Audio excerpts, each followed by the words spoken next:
बहुत पुरानी बात है।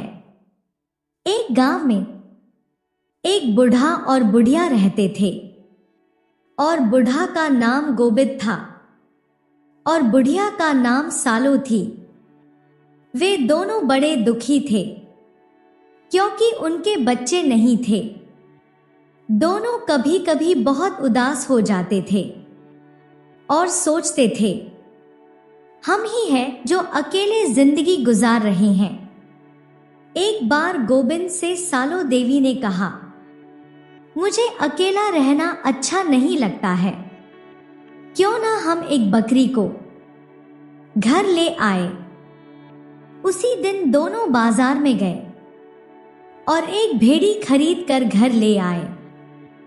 10 रुपए में वो भेड़ी को खरीद कर लाए थे, इसलिए वे भेड़ी को दसिया के नाम से पुकारते थे। सालो देवी बहुत खुश थी।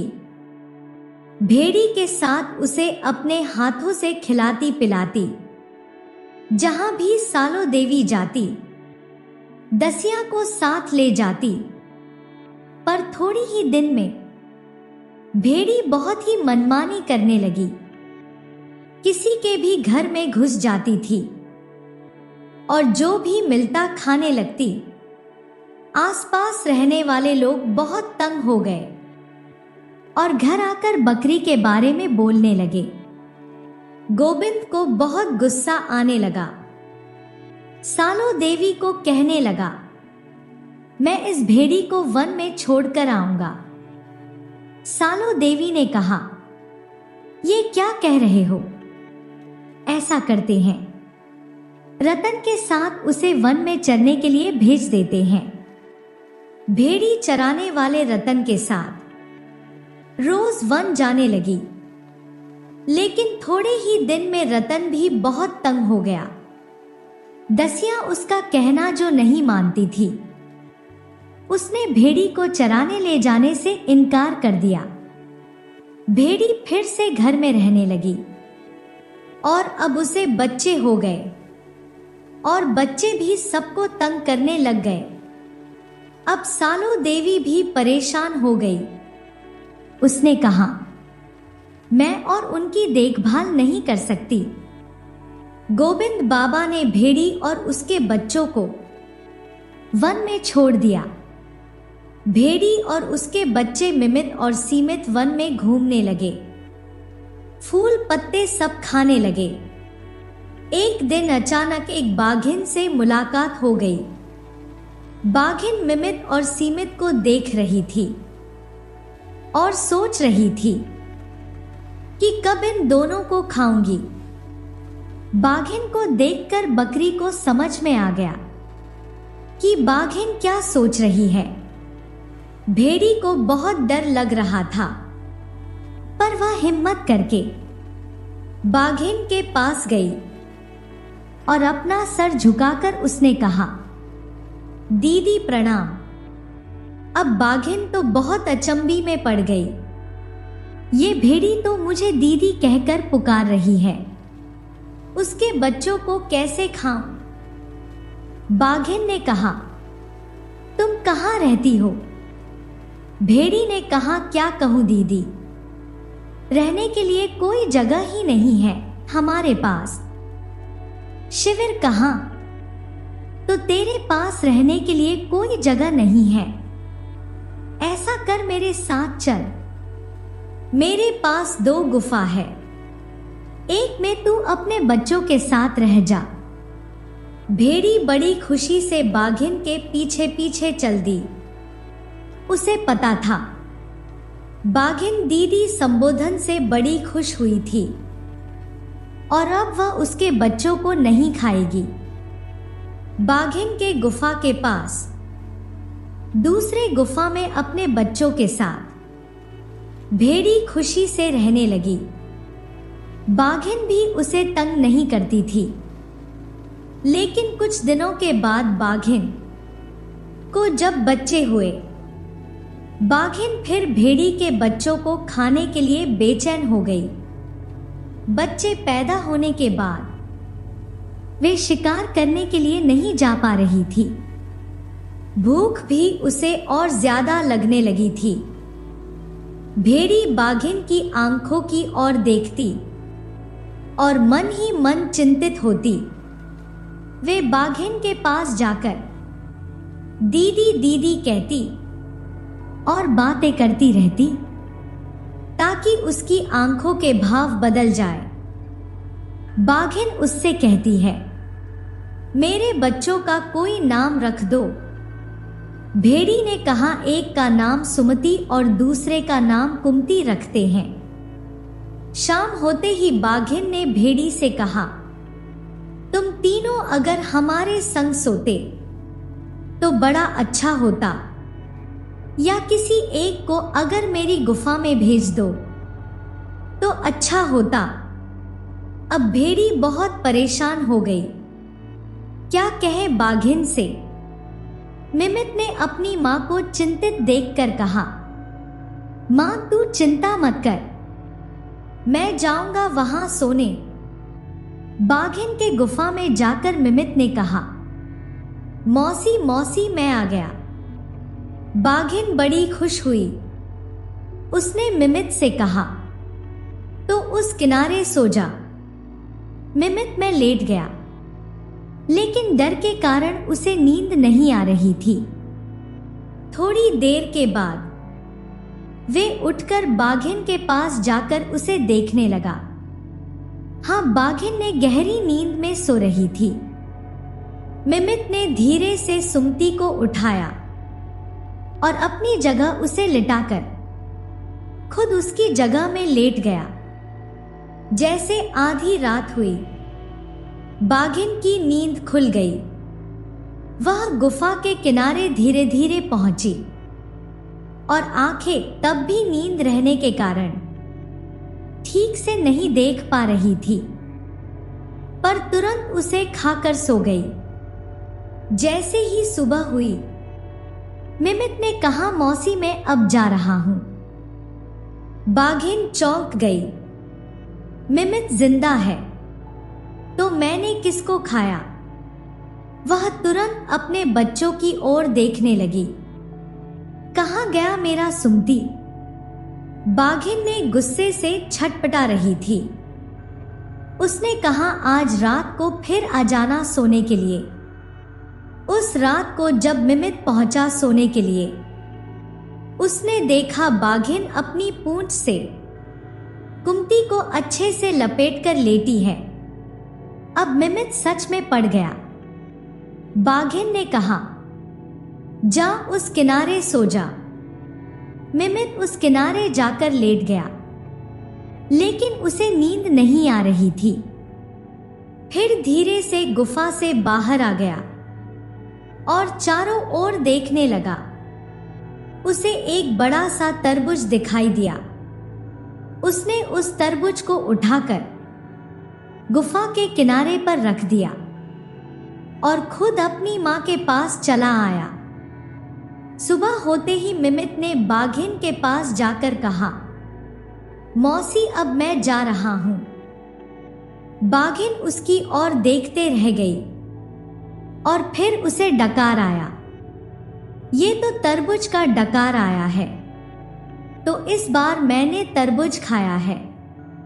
बाघिन बहुत गुस्से से मिमित की ओर देखने लगी। मिमित धीरे धीरे गुफा से बाहर निकल आया और फिर तेजी से अपनी मां के पास पहुंचा।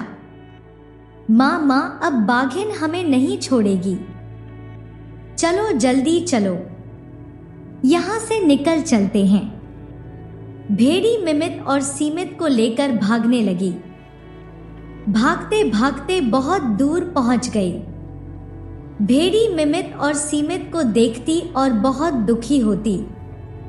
ये नन्हे बच्चे कितने थक गए हैं। उसने बच्चों से कहा, थोड़ी देर हम तीनों पेड़ के नीचे आराम कर लेते हैं। पर मिमित ने कहा, मां, बाघिन तो बहुत तेज दौड़ती है, वो तो अभी यहां पहुंच जाएगी। मिमित ने कहा, क्यों ना हम इस पेड़ पर चढ़ जाएं। भेड़ी ने कहा, हाँ ये ठीक है, चलो हम तीनों इस पेड़ पर चढ़ जाते हैं। भेड़ी, मिमित और सीमित तीनों पेड़ पर चढ़ गए और आराम करने लगे। उधर बाघिन भेड़ी की गुफा में पहुंची। उसने इधर देखा, उधर देखा और सोचने लगी, भेड़ी और उसके बच्चे कहाँ गए। बाहर आए और उसके बाद भेड़ी के पैरों के निशान देखकर समझ गई कि वे तीनों किस दिशा में गए हैं। उसी को देखते हुए बाघिन चलती रही, फिर दौड़ती रही। उसे ज्यादा समय नहीं लगा उस पेड़ के पास पहुंचने में। पैरों के निशान पेड़ तक ही थे और भेड़ी की गंध भी तेज हो गई थी। बाघिन ने ऊपर की ओर देखा। अच्छा, तो यहां बैठे हो सब। बाघिन ने कहा, अभी तुम तीनों को मैं खा जाऊंगी। अभी ऊपर आती हूं। मिमित और सीमित तो डर गए। डर के मारे मां से लिपट गए। भेड़ी ने कहा, अरे डरते क्यों हो? जब तक हम पेड़ के ऊपर बैठे हैं वो बाघिन हमें खा नहीं सकती। अब मिमित के मन में हिम्मत आई और वह कहने लगा, मां, वो सोने का डंडा कहाँ है? बाघिन ने सोचा, पेड़ के ऊपर। भेड़ी के पास सोने का डंडा कहां से आएगा? बाघिन ने कहा, सोने का डंडा तुझे कहां से मिला? भेड़ी ने कहा, मिमित, सीमित, ये लो डंडा। ये कहकर भेड़ी ने ऊपर से एक डंडा फेंका बाघिन के पीठ पर। फिर डंडा गिरा। बाघिन ने सोचा, डंडा तो डंडा ही है, चोट तो लगती है। वह वहां से हट गई, लेकिन पेड़ के आसपास ही रही। अब भेड़ी कैसे अपने बच्चों को लेकर नीचे उतरे? भेड़ी मन ही मन बहुत परेशान हो रही थी। उधर बाघिन परेशान थी, ये सोचकर कि कब तक उसे भेड़ियों के इंतजार में पेड़ के नीचे रहना पड़ेगा। तभी बाघिन ने देखा, वहां से 3-4 बाघ जा रहे हैं। सबसे जो बड़ा बाघ था उसका नाम था पिटवा। बाघिन पिटवा के पास गई और उस पेड़ की ओर संकेत किया जिस पर भेड़ी बैठी थी। पिटवा तो बहुत खुश हो गया। वे अपने साथियों को साथ लेकर पेड़ के नीचे आकर खड़ा हो गया। भेड़ी अपने बच्चों से कह रही थी, डर किस बात का? ये सब नीचे खड़े होकर ही हमें देखते रहेंगे। लेकिन तभी उसने देखा कि पिटवा पेड़ के नीचे खड़ा हो गया। उसके ऊपर बाघिन, बाघिन के ऊपर एक और बाघ और उसके ऊपर एक और बाघ। अब तो चौथा बाघ वृक्ष के ऊपर तक आ जाएगा। भेड़ी अब डर गई थी, कैसे बचाएं बच्चों को? तभी मिमित ने कहा, मां, वो सोने का डंडा कहाँ है? ये सुनकर पिटवा, जो सबसे नीचे था, भागने लगा। और जैसे ही वे भागने लगा, बाकी सब बाघ धड़ाम धड़ाम जमीन पर गिरने लगे। गिरते ही सभी बाघ भागने लगे। सबको भागते देख बाघिन ने भी भागने लगी। भेड़ी ने कहा, मिमित, चल सीमित, हम भी यहां से भाग जाए, नहीं तो बाघिन फिर आ जाएगी। भेड़ी अपने बच्चों को साथ लिए दौड़ने लगी। दौड़ते दौड़ते जंगल से बाहर आ गए।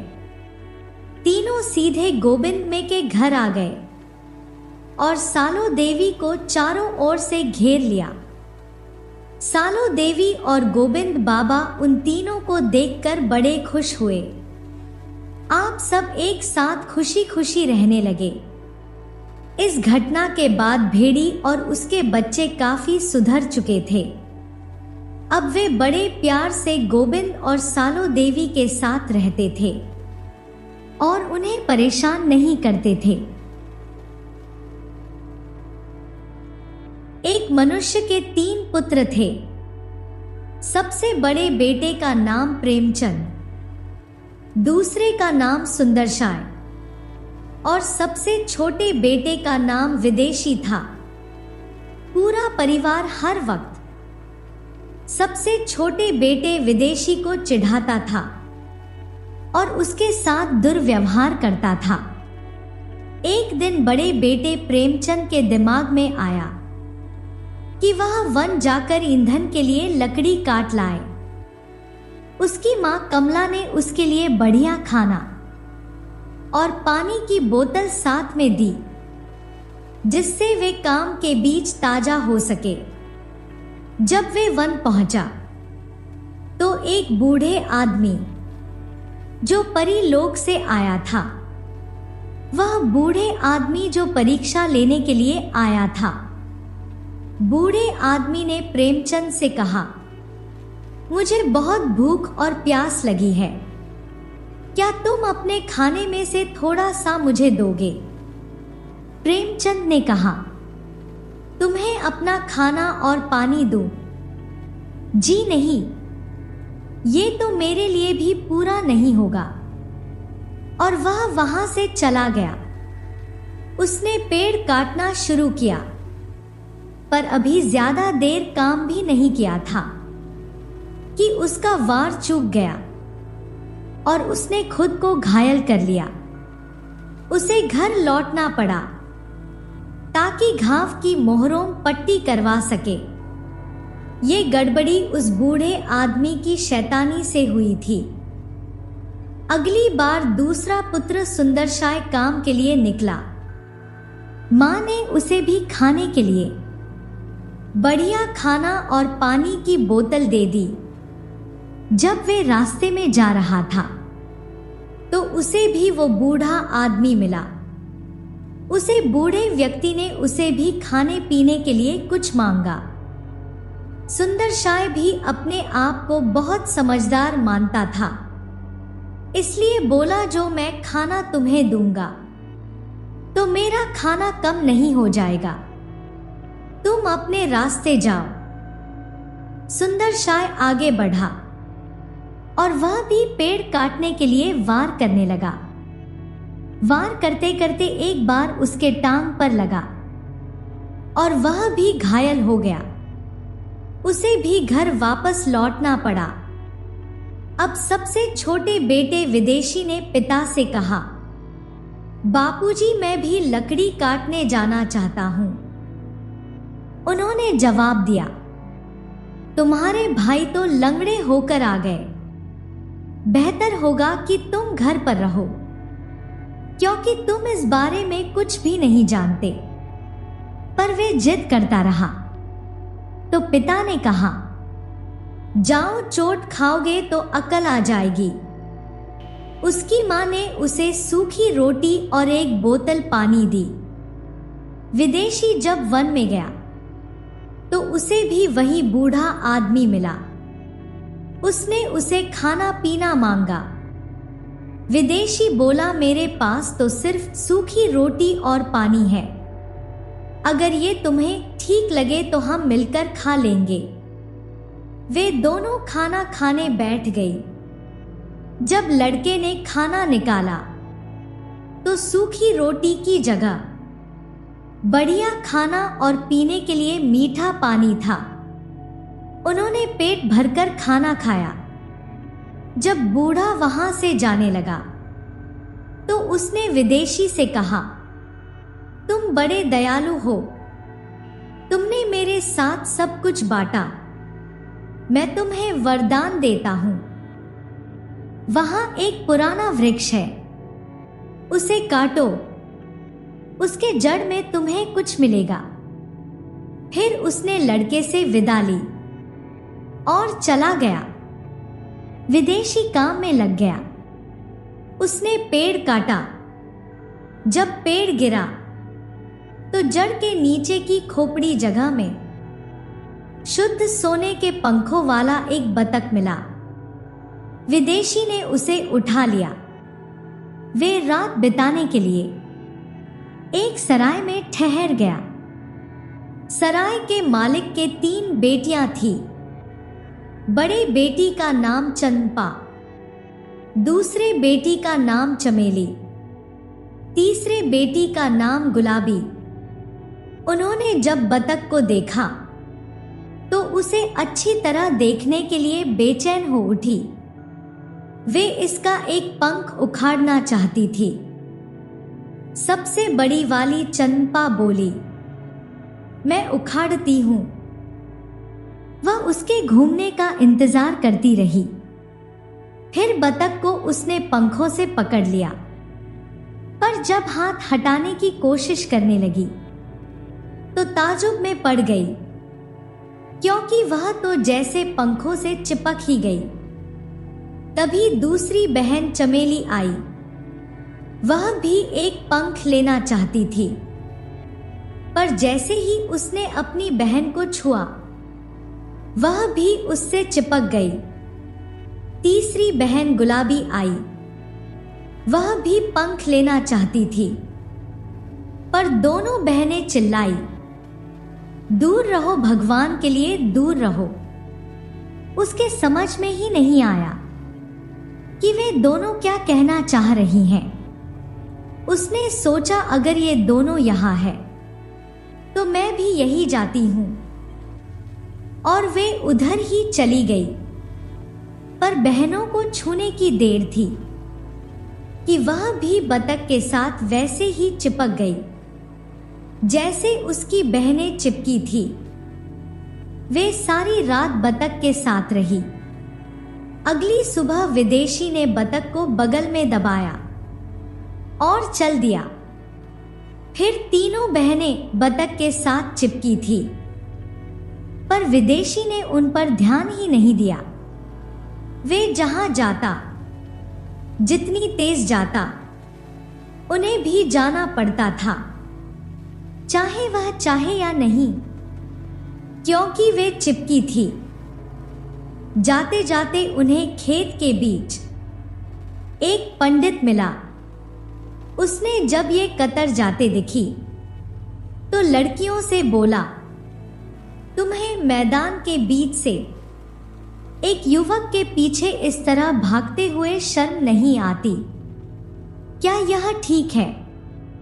और उसने सबसे छोटी लड़की गुलाबी का हाथ पकड़ा ताकि उसे खींचकर रोक ले, पर वह तो खुद भी चिपक गया।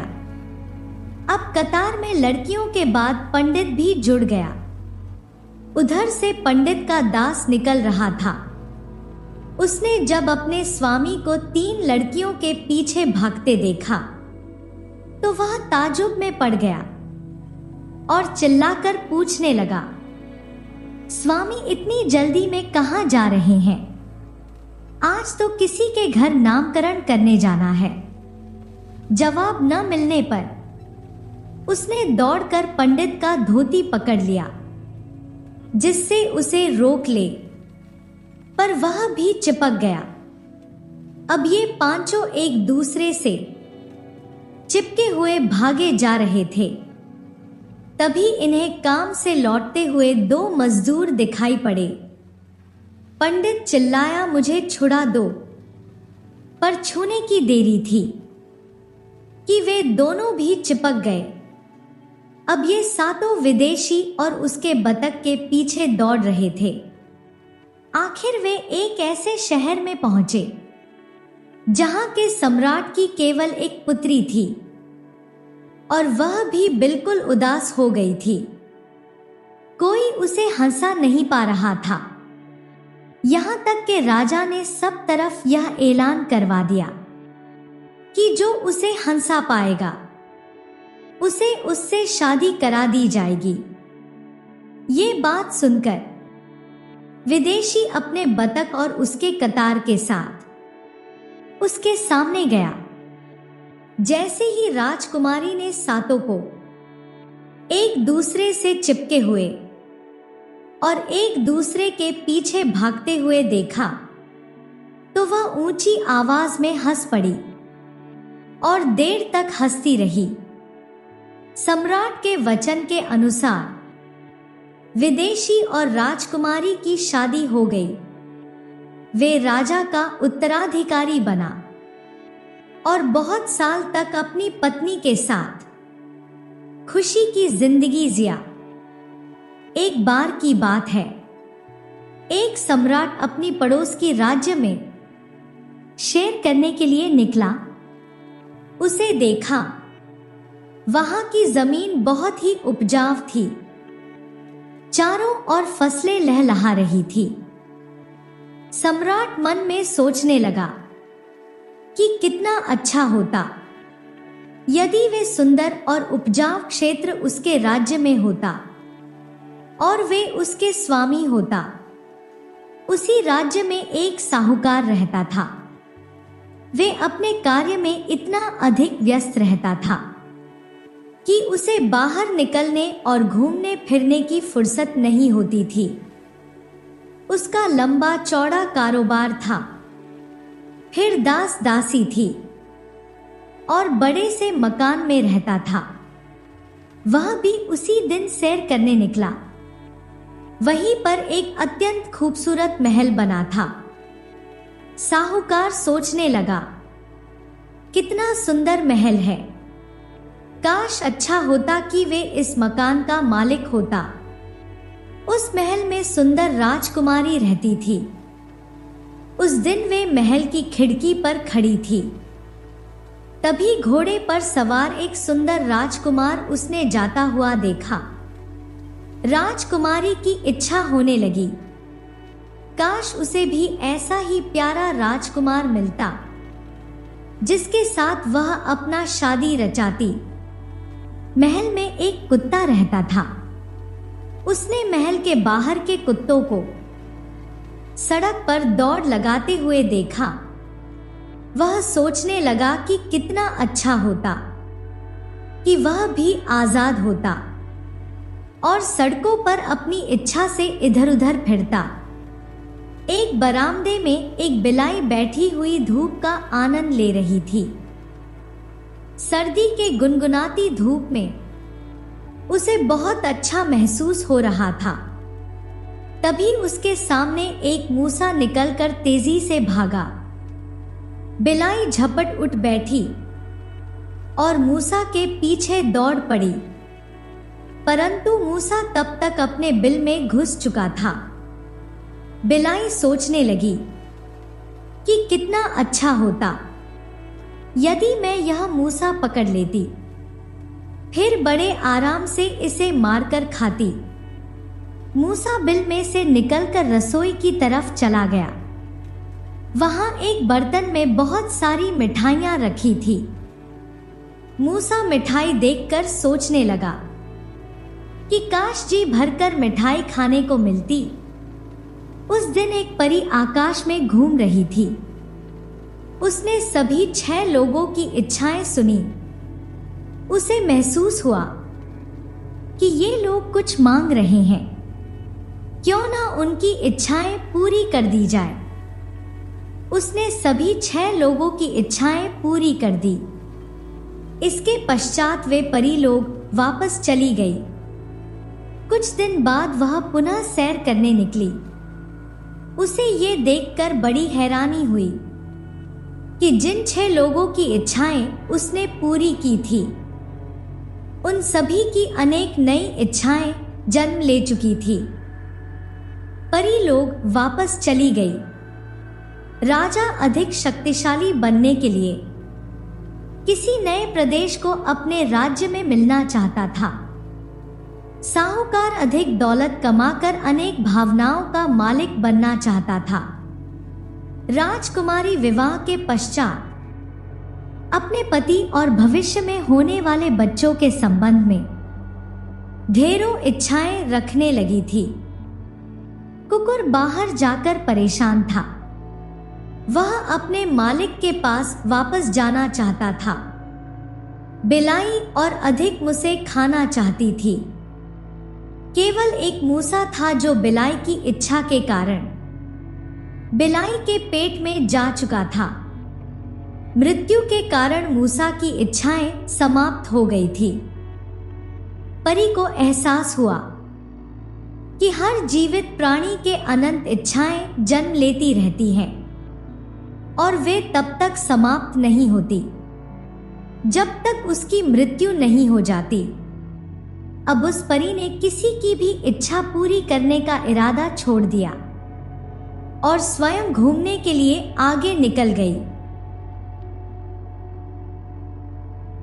बहुत समय पहले की बात है कि गांव में अदिति नाम की अधेड़ महिला अपने इकलौते पुत्र अमर के साथ रहा करती थी।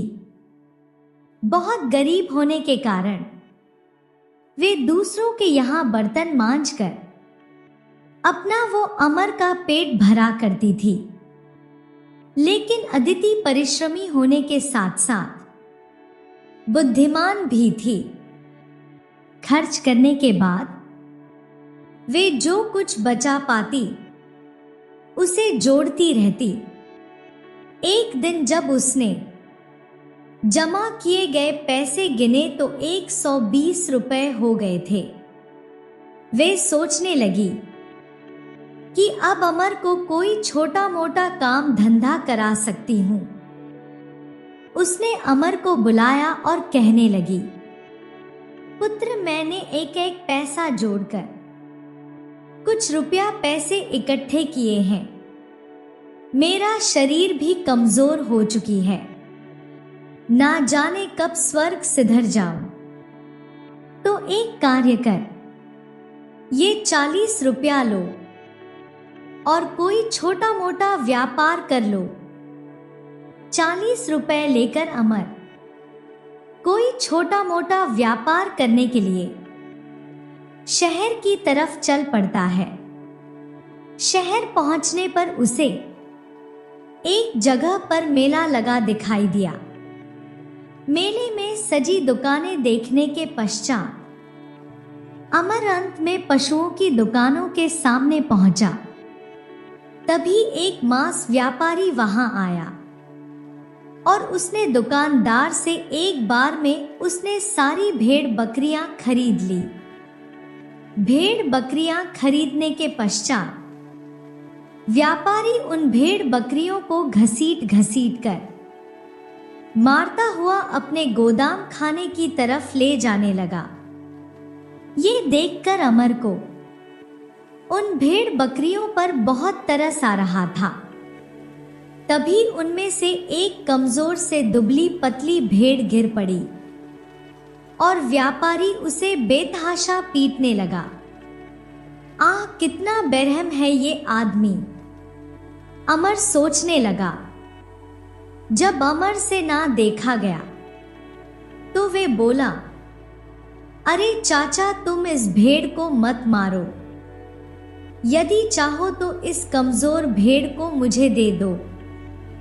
अच्छा, तुझे बड़ी दया आ रही है तो निकल 40 रुपए। अमर भेड़ खरीदने के लिए झट से तैयार हो गया और उसने 40 रुपए उस व्यापारी को दे दिए। अमर भेड़ को लेकर घर पहुंचा तो उसकी मां अदिति कहने लगी, अरे तू ये बीमार सी भेड़ कहां से लाया है? बाहर कर इसे। खरीद कर लाया हूं माता, पूरे 40 रुपए में।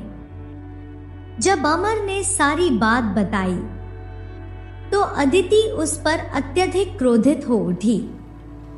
मूर्ख निकम्मे, तूने मेरी मेहनत की कमाई इस मारियल सी भेड़ को खरीद कर बर्बाद कर दी।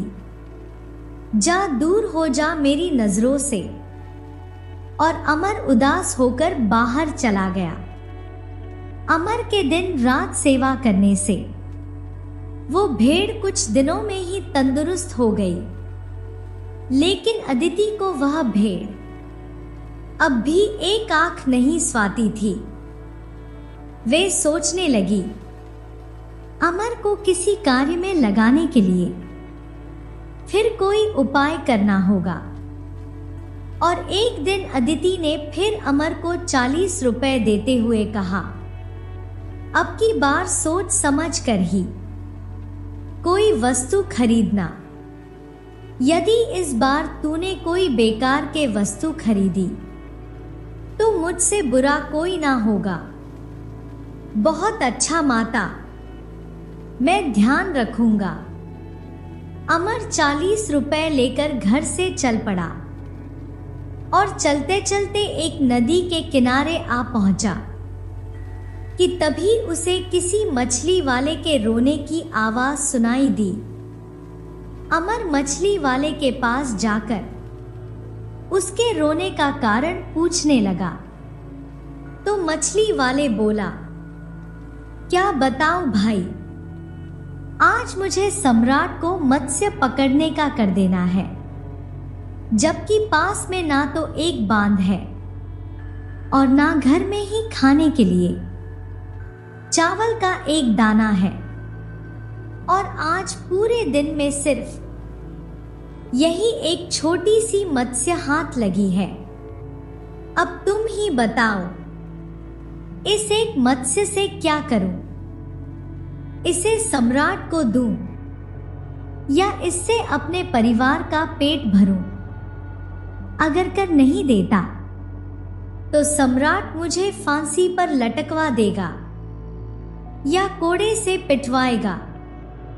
मछली वाले की बात सुनकर अमर को उस पर बड़ी दया आई।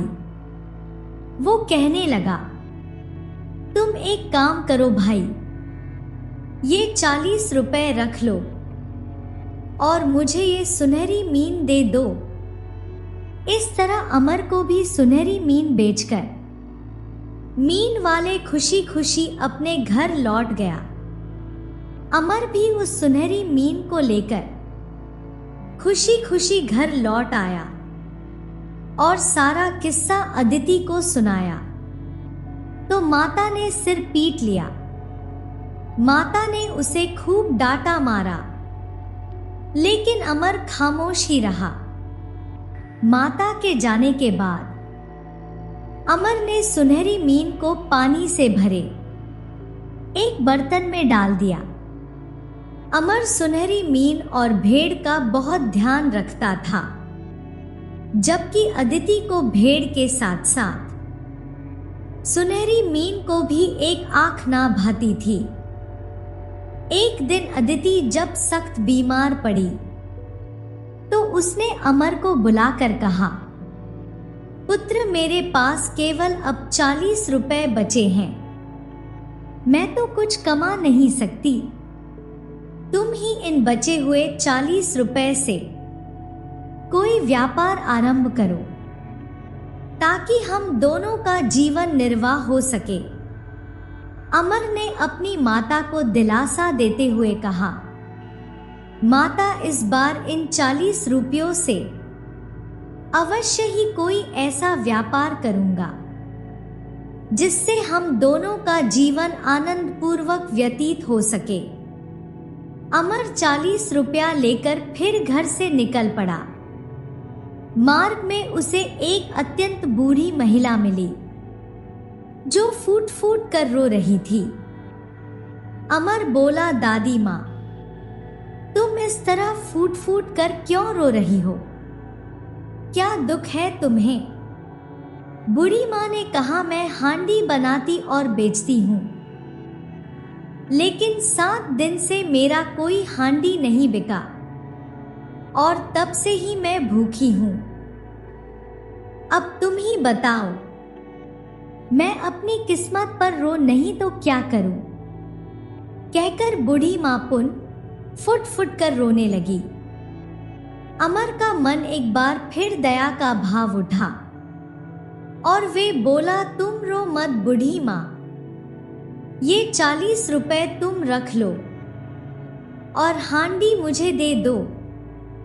भगवान तुम्हारा भला करे पुत्र। बूढ़ी माँ 1 रुपए के हांडी के बदले 40 रुपए लेकर चलती बनी। अमर सोचने लगा, बेचारी बूढ़ी माँ अब कुछ दिन तक तो पेट भर भोजन कर सकेगी। अमर हांडी लेकर घर की ओर चल पड़ा। अमर को इतनी जल्दी घर लौटा देख अदिति ने धड़कते दिल से पूछा, पुत्र क्या किया 40 रुपयों का? क्या कोई व्यापार समझ में आया? और ये हांडी कहां से उठा लाया? अमर ने सारी कहानी सुना डाली और बोला, माता मुझे बूढ़ी माँ का दुख देखा ना गया। आता 40 रुपए के बदले में उसे ये हांडी ले आया। मूर्ख निकम्मे नाश पीते, तूने मेरे जीवन भर की पूंजी मिट्टी में मिला दी, मुझे बर्बाद कर दिया। अब हमें भूखा ही मरना पड़ेगा। अदिति के दुख के कोई सीमा ना रही। उसने अमर को बहुत पिटा। वह कोशा इस दुख के कारण। अदिति धीरे धीरे अधिक बीमार होती चली गई।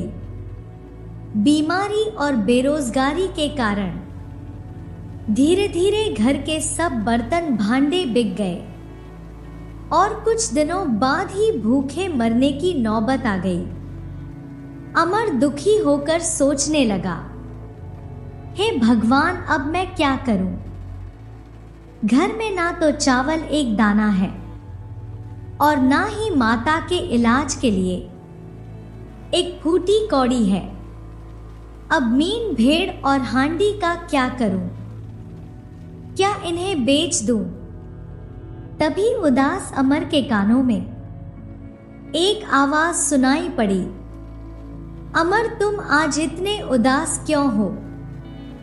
अमर ने चौंक कर इधर उधर देखा, लेकिन भेड़ के अलावा उसे वहां कोई भी दिखाई नहीं दिया। तभी उसके दृष्टि अपनी और आती भेड़ पर पड़ी और वे आश्चर्य से बोल उठा, भेड़ रानी, क्या ये तुम बोल रही हो? हाँ अमर, मैं ही बोल रही हूं। क्या तुम मुझे अपनी उदासी का कारण नहीं बताओगे? अवश्य बताऊंगा मेरी प्यारी भेड़ रानी। फिर अमर ने भेड़ रानी को घर के सारी स्थिति बताने के पश्चात अंत में कहा, इधर माता सख्त बीमार है और उधर घर में खाने को चावल का एक दाना तक नहीं है। अब तुम ही बताओ, मैं उदास ना हूं तो क्या करूं? भेड़ बोले, अमर एक काम करो, मुझे कहीं से भी लाकर शहर भर दूध पिलाओ, फिर मेरा दूध निकालो और उसे रात भर अंधकार में रखो। बाकी मैं सुबह बताऊंगी। अच्छा मेरी प्यारी भेड़ रानी, मैं ऐसा ही करता हूं। किसी पास पड़ोस से उधार लेकर अमर ने शहर भर दूध खरीदा और सारा का सारा भेड़ के सामने रख दिया। भेड़ ने सारा दूध पी लिया। भेड़ के सारा दूध पीने के पश्चात जब अमर ने उसका दूध दुह लिया तो भेड़ रानी बोली, अमर जाओ, अब इसे अंधकार में रख दो। अमर ने वैसा ही किया। सुबह होने पर जब अमर ने दूध का बर्तन देखा तो वह ये देखकर आश्चर्यचकित हो गया कि सारा का सारा दूध सोने ने का हो गया है। वे तुरंत उस बर्तन को लेकर भेड़ रानी के पास पहुंचा तो भेड़ रानी बोली, आश्चर्य मत करो अमर, जो मैं कहती हूं उसे ध्यान से सुनो। ये सोने का दूध तुम सम्राट के पास ले जाओ। जब सम्राट इसके दाम पूछे तो तुम 10 स्वर्ण मुद्राएं मांगना, ना कम ना ज्यादा। ये ध्यान रखना, अमर की लालच बुरी बला होती है। मैं ध्यान रखूंगा भेड़ रानी। अच्छा अब मैं चलता हूं। अमर दूध लेकर सम्राट के दरबार में पहुंचा। सम्राट और दरबारी को सोने का दूध देखकर बहुत आश्चर्य हुआ।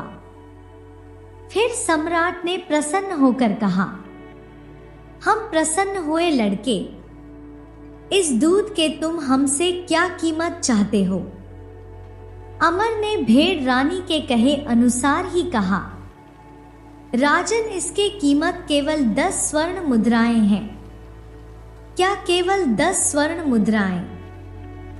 लेकिन दूध की जांच पड़ताल करने के पश्चात जब सम्राट और समस्त लोग को विश्वास हो गया कि दूध वास्तव में सोने का है, तो सम्राट कहने लगे, सेनापति जी, इसको 10 नहीं बल्कि 15 स्वर्ण मुद्राएं राजकोष से दे दी जाए। जो आज्ञा सम्राट। ये सुनकर अमर कहने लगा, राजन, मैं ये दूध केवल 10 स्वर्ण मुद्राओं में ही बेचूंगा, अन्यथा नहीं। सेनापति जी, इसे 10 स्वर्ण मुद्राएं हैं, दे दी जाए। जो आज्ञा महाराज। मुद्राएं लेकर अमर खुशी खुशी घर लौटा और कहने लगा, यह देखो मेरी प्यारी माता, सोने के 10 मुद्राएं। अब हमें कभी कोई कष्ट नहीं उठाना पड़ेगा। अरे 10 सोने के मुद्राएं कहां से लाया रे तू? कहीं चोरी तो नहीं की तूने? सच बता, ये मुझे सम्राट ने दी है। फिर अमर ने सारी बात अपनी माता को बता दी।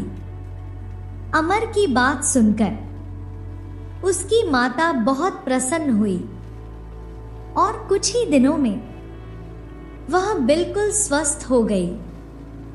फिर अमर के घर में कोई कमी नहीं रही। भेड़ रानी को अमर रोज दूध पिलाता और उसका दूध निकालता, और जब दूध सोने का बन जाता तो उसे सम्राट को देकर सेनापति से 10 स्वर्ण मुद्राएं प्राप्त कर लेता। धीरे धीरे अमर उस गांव का सबसे धनी व्यक्ति बन गया। अमर के हृदय में दयालुता तथा नेक थी। वे अपने द्वार पर आने वाली दीन दुखियों को कभी निराश नहीं लौटता था। एक दिन अमर अपने आलीशान घर में बैठा भोजन कर रहा था कि उसके कानों में एक महीन सी आवाज पड़ी, अमर अमर अमर। अरे कौन पुकार रहा है मुझे? अमर ने इधर उधर देखा, परंतु उसे कोई दिखाई नहीं दिया। सोहनशाह उसके दृष्टि एक तरफ पड़े। सुनहरी मीन वाले बर्तन की ओर उठी। अमर, ये मैं मीन रानी बोल रही हूं। अमर तुरंत उठकर मछली रानी के पास पहुंच गया और कहने लगा, कहो मीन रानी, तुम क्या कहना चाहती हो? तुम्हें बोलता देखकर मुझे बड़ा आश्चर्य हो रहा है। मीन कहने लगी, अमर, तुम एक नेक और दयालु इंसान हो। क्या मेरी एक बात मानोगे? मुझे अपने माँ बाप से बिछड़े काफी समय हो गया है। वे मेरे लिए दुखी हो रही होंगे। यदि तुम मुझे वापस नदी में छोड़ आओ, तुम्हें वादा करती हूं कि बुरा वक्त पड़ने पर मैं तुम्हारी मदद करूंगी। अमर स्वभाव से ही दयालु था। वे तुरंत मीन रानी को लेकर नदी की ओर चल पड़ा। नदी किनारे पहुंचकर उसने मीन रानी को पानी में छोड़ दिया। तब मीन रानी बोली, धन्यवाद अमर। जब कभी तुम्हें मेरी सहायता की आवश्यकता पड़े तो 3 बार मीन रानी कहकर पुकाराना। तुम जहां भी होंगे मैं आ जाऊंगी। बहुत अच्छा, मीन रानी कहकर अमर वहां से चल पड़ा। इधर अमर के बढ़ते लोकप्रियता ने की और अमीरी के चर्चों से राज्य के अन्य धनी लोगों में ईर्ष्या होने लगी थी। एक आदमी कहने लगा, सुनो भाई, यदि अमर का यश इसी तरह फैलता रहा और उसका धन बढ़ता रहा तो हम सब एक दिन दबा और बर्बाद हो जाएंगे और वह सम्राट की आंखों का तारा बन जाएगा। दूसरा आदमी कहने लगा, लेकिन हम कर भी क्या सकते हैं? वही आदमी फिर से बोला, यदि किसी तरह सम्राट को उसके विरुद्ध भड़काया जाए तो हमारे मार्ग का ये कांटा आसानी से साफ हो सकता है। यदि हम किसी तरह सम्राट के विशेष दरबारियों को अपनी ओर मिला ले तो यह काम आसान हो सकता है। वहां मौजूद अन्य आदमियों को भी उस आदमी के तरकीब बहुत अच्छी लगी और वह उसका साथ निभाने के लिए तैयार हो गए। तो फिर चलो, इसी समय चलकर कुछ दरबारियों से मिलते हैं। अपनी योजना अनुसार वे सम्राट के कुछ विशेष दरबारी से मिले और उन्हें ढेर सारा धन उपहार में देने के बाद कहने लगे, अमर सम्राट को धोखा दे रहा है श्रीमान। जरूर उसके साथ कोई चमत्कार लगा है। आप लोग सम्राट को सावधान कीजिए। सभी दरबारी मिले उपहार के वशीभूत होकर उनके भड़कावे में आ गए।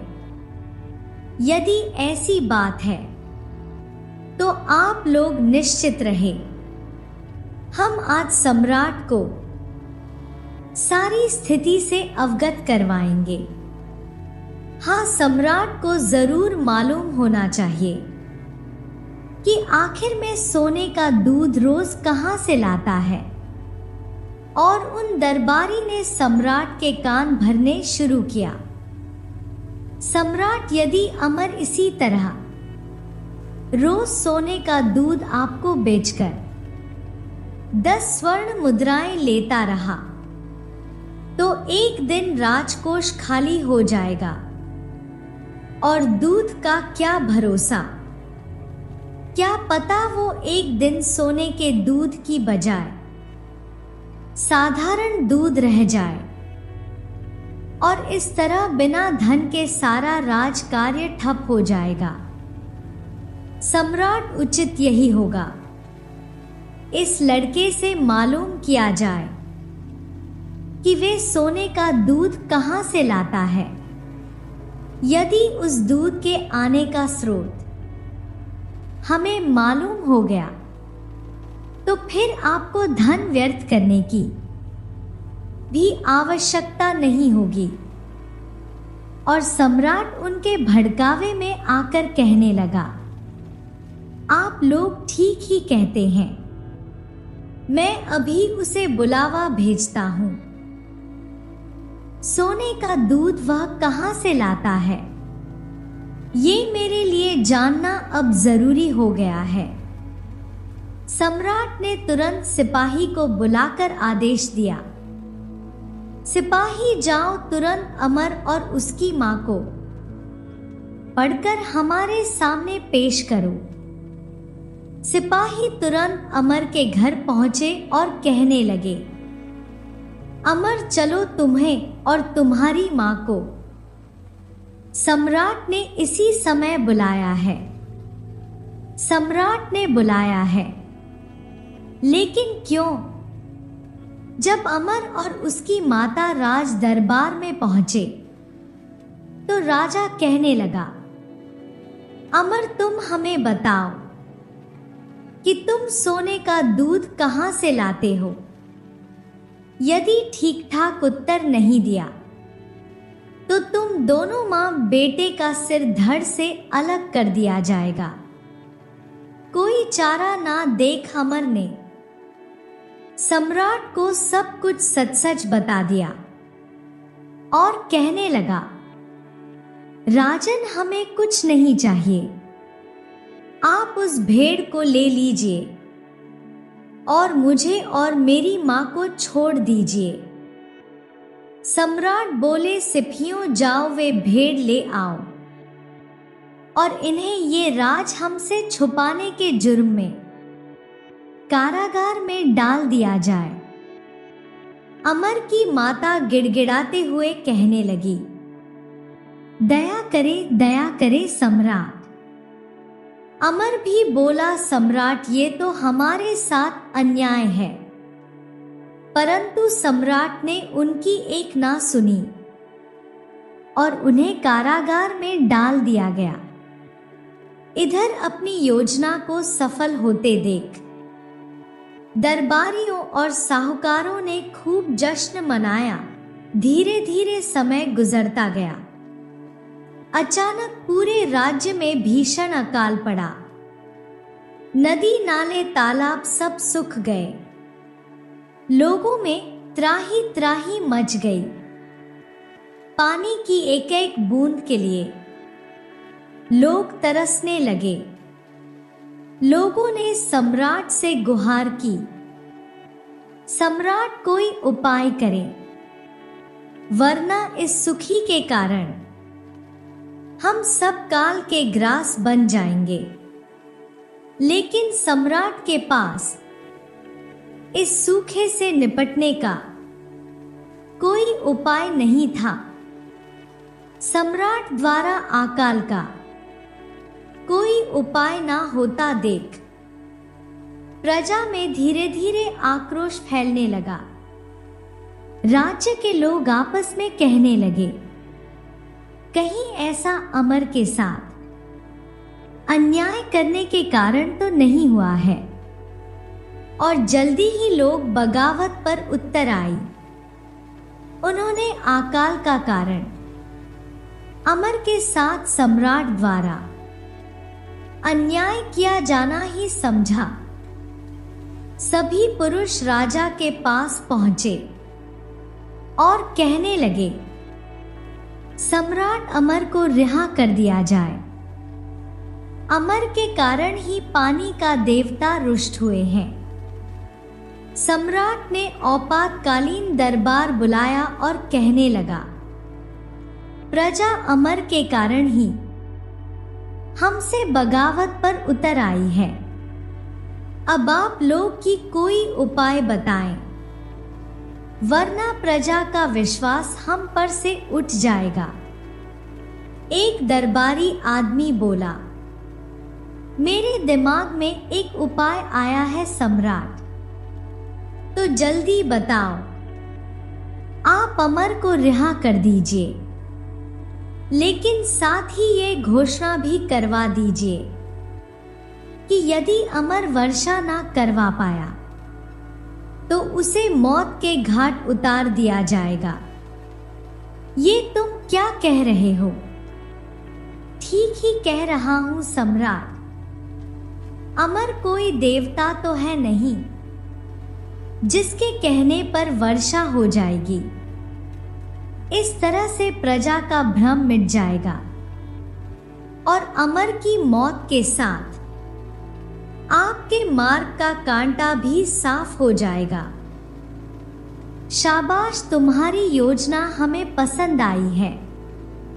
सम्राट ने तुरंत नागरिक में वही घोषणा करवा दी और अमर को अपनी शर्त से अवगत कराकर उसके साथ उसकी माता को भी रिहा कर दिया गया। अमर अपनी माता के साथ अपने घर लौटा। उसकी माँ कहने लगी, अब क्या होगा बेटा? धीरज रखो माँ। यदि हम सच्चे हैं तो भगवान हमारी मदद अवश्य करेगा। तभी उसे एक आवाज सुनाई दी, नेक और दयालु अमर सुनो। अरे ये आवाज कैसी?